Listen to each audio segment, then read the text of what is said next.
नाजरीन अस्सलामु अलैकुम वरहमतुल्लाहि वबरकातुहू। अल्हम्दुलिल्लाहि कफ़ा व सलामुन अला इबादिहिल्लज़ीना इस्तफ़ा। अम्मा बाद फ़अऊज़ु बिल्लाहि मिनश्शैतानिर रजीम। बिस्मिल्लाहिर रहमानिर रहीम। व इज़ क़ुल्ना लिल मलाइकति इन्नी जाइलुन फ़िल अर्दि ख़लीफ़ा। मोहतरम सामईन, आज मेरा मौज़ू है इस्लामी अक़ीदे के एतबार से दुनिया में इंसानी आबादी का आगाज़ और मज़हब इस्लाम का आगाज़। इस्लामी आइडियोलॉजी, कुरान की तालीम, सभी आसमानी किताबों के अकॉर्डिंग यहाँ तक कि सारे अम्बिया व रसूल और पूरी कायनात के तमाम मज़ाहिब व अदियान के मुताबिक इस कायनात का, इस यूनिवर्स का तन्हा खालिक, पैदा करने वाला अल्लाह तबारक व तआला की ज़ात है। यह अक़ीदा सिर्फ़ मुसलमानों का नहीं, बल्कि यही अक़ीदा यहूदियों का भी है और क्रिश्चियन का भी है। इस वक्त पूरे विश्व के लगभग 3/4 लोगों का यही अक़ीदा है कि पूरे ब्रह्मांड को पैदा करने वाला, उसका रचयिता अल्लाह ताला की ज़ात है। चाहे एटम जैसा छोटा ज़र्रा हो, छोटा पार्टिकल हो, या प्लेनेट जैसी विशाल चीज़ें हों, इन सब को पैदा करने वाला अल्लाह है। ये अक़ीदा मुसलमानों का भी है और दुनिया के तकरीबन 3/4 लोगों का है। यहाँ पर दिलचस्प बात यह है कि कुरान के मुताबिक पूरे यूनिवर्स में हज़ारों जीव जंतु हैं, हज़ारों मखलूक हैं, लेकिन उन तमाम मखलूक़ात के बीच में सबसे ज़्यादा सुपीरियर, पावरफुल, बेहतरीन और अच्छी मखलूक और अल्लाह का सबसे बेहतरीन क्रिएशन वो बनी नौए इंसान है, मानव समाज है। ये भी सिर्फ मुसलमानों का अक़ीदा नहीं, बल्कि ये अक़ीदा भी तकरीबन 3/4 लोगों का है। और इस्लाम, कुरान, यहूद व नसारा और तमाम आसमानी किताबों और सहीफ़ों में, धर्म ग्रंथों में यह आता है कि सबसे पहला इंसान हज़रत आदम अलैहिस्सलाम है, जो अल्लाह ताला के मैसेंजर भी हैं, जिसे हम प्रोफेट या पैगंबर कहते हैं। फिर उन्हीं से अल्लाह तबारक व तआला ने हज़रत हव्वा अलैहिस्सलाम को पैदा किया और फिर उन दोनों से ये पूरी दुनिया आबाद हुई और दुनिया के सारे लोग हुए।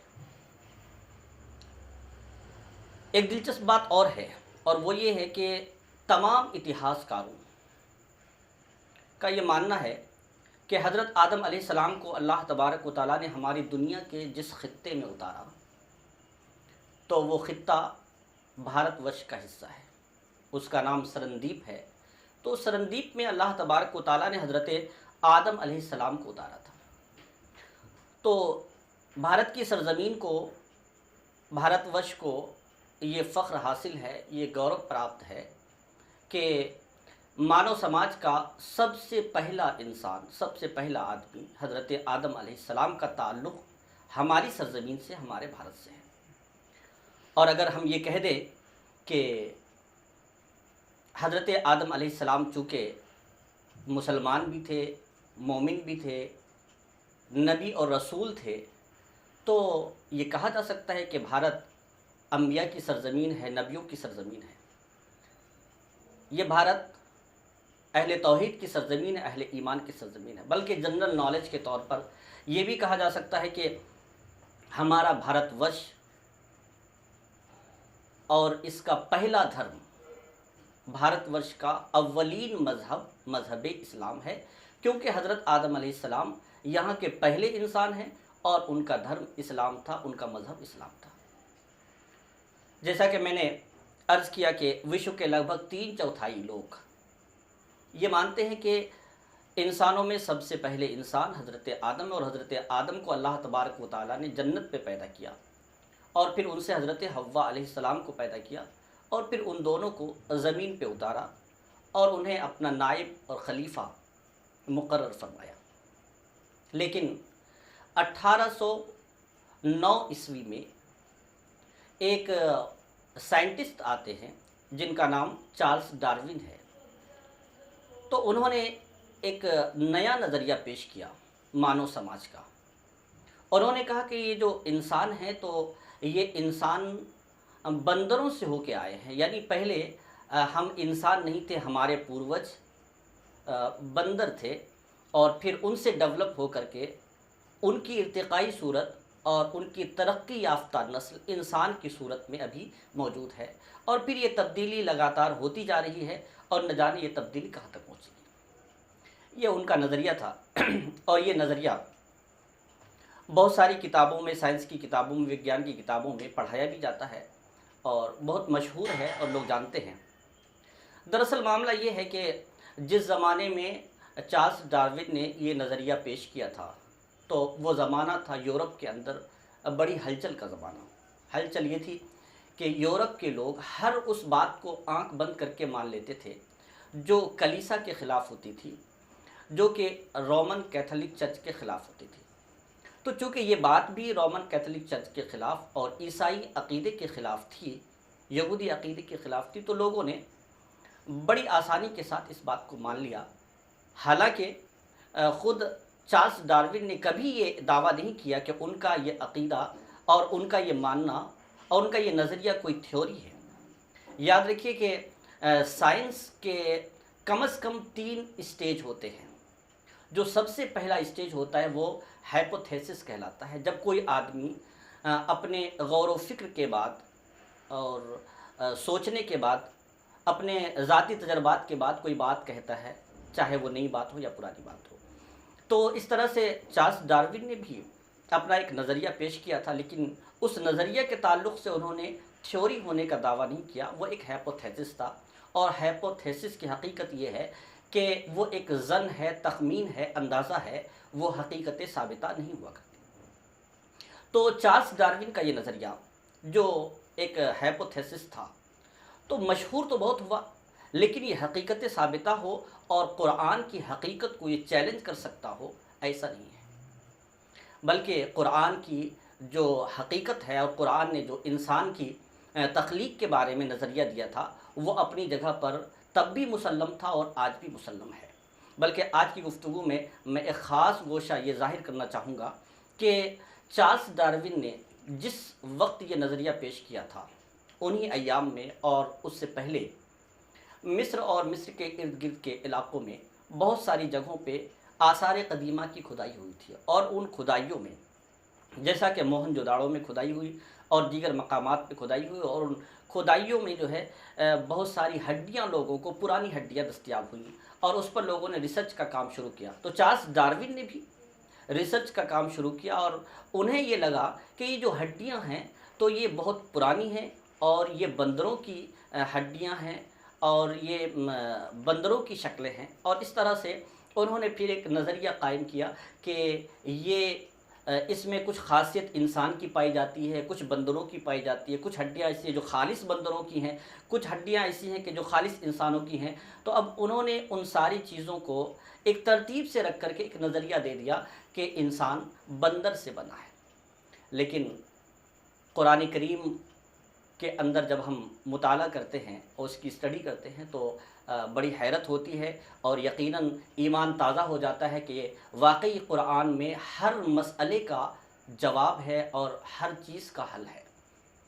कुरान करीम के अंदर कौम आद और कौम समूद के ताल्लुक़ से अल्लाह तबारक व तआला ने उन पर नाजिल होने वाले अज़ाब का ज़िक्र किया है। तारीख़ का जब मुताला करते हैं, इतिहास को जब देखते हैं तो हमें पता चलता है कि कौम आद और समूद पर जब अल्लाह तबारक व तआला ने अज़ाब नाजिल फरमाया तो उनकी सूरतें मस्ख़ हो गई, उनके चेहरे बदल गए और इंसान बंदरों की शक्ल में तब्दील हो गए।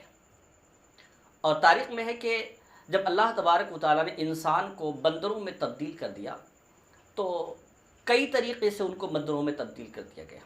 कुछ तो ऐसे लोग थे कि जो बड़े सरकश थे, नाफरमान थे, तो अल्लाह तबारक व तआला ने उनके पूरे वजूद को सर से लेकर पैर तक बंदरों में तब्दील कर दिया। कुछ ऐसे थे कि जिनका चेहरा बंदर का हो गया लेकिन नीचे का हिस्सा इंसान का रहा। कुछ ऐसे थे कि उनमें से कि नीचे का हिस्सा बंदर का हो गया और ऊपर चेहरा इंसान का रहा। تو اس طرح سے مختلف انداز میں اللہ تبارک و تعالیٰ نے قوم عاد اور قوم سمود پر بندروں کا عذاب نازل فرمایا، ان کی صورتیں مسخ کر دی۔ اور روایت میں یہ بھی آتا ہے کہ پھر وہ قوم دروں میں، پہاڑوں پہ، جنگلوں میں، ندیوں کے کنارے جہاں تہاں تڑپ تڑپ کر مر گئی، اور ان کی ہڈیاں پہاڑوں پہ جہاں تہاں بکھر گئی۔ تو ایسا ہو سکتا ہے کہ چارلس ڈارون نے جن ہڈیوں پہ ریسرچ کیا ہو تو عین ممکن ہے کہ وہ وہی ہڈیاں ہوں جو قوم عاد اور قوم سمود کی پہاڑوں کے دروں میں یا مختلف جگہوں پہ موجود ہوں، اور آثار قدیمہ کی کھدائی میں جب وہ ہڈیاں دستیاب ہوئی ہوں تو چونکہ ان ہڈیوں میں کچھ انسان کی علامتیں بھی تھیں اور کچھ بندروں کی بھی علامتیں تھیں، تو انہیں ایسا لگا ہو کہ یہ انسان نما بندر یا بندر نما انسان ہیں، اور اس طرح سے انہوں نے یہ نظریہ قائم کر لیا۔ حالانکہ قرآن صاف طور پر ایک نہیں متعدد مقامات پر یہ کہتا ہے، اور یہی دعویٰ آسمانی تمام کتابوں میں موجود ہے، چاہے وہ انجیل ہو، چاہے توریت ہو، چاہے زبور ہو، تمام آسمانی کتابوں میں، یہاں تک کہ یہود و نصارہ اور دیگر مذاہب و ادیان کے لوگ بھی یہی مانتے ہیں، اور یہی حقیقت ہے کہ سب سے پہلے انسان حضرت آدم علیہ السلام ہیں، اور وہ بندروں سے نہیں بنے ہیں، بلکہ اللہ تبارک و تعالیٰ نے اپنی قدرت کاملہ سے حضرت آدم علیہ السلام کی تخلیق مٹی سے فرمائی، اور وہ بھی جنت کے اندر فرمائی، انہیں بڑا عزت کا مقام عطا فرمایا۔ اللہ تبارک و تعالیٰ نے حضرت آدم علیہ السلام کو دنیا میں نازل فرمایا اس دنیا کی خلافت، نیابت اور حکومت دینے کے لیے، اور آپ کے ساتھ حضرت حوا علیہ السلام کو بھی نازل فرمایا تاکہ اس دنیا میں بنی نوع انسان کی آبادی اور اس کی نسلیں بڑھیں۔ میری گزارش یہ ہے کہ اگر ہمارا یہ ایپیسوڈ اور ہمارا یہ پروگرام آپ کو اچھا لگے تو آپ اس کو ضرور سبسکرائب کیجئے، شیئر کیجئے، اور اچھا لگے تو لائک کیجئے، تاکہ ہمارا ہر لیٹسٹ ویڈیو آپ کے پاس سب سے پہلے پہنچ جائے۔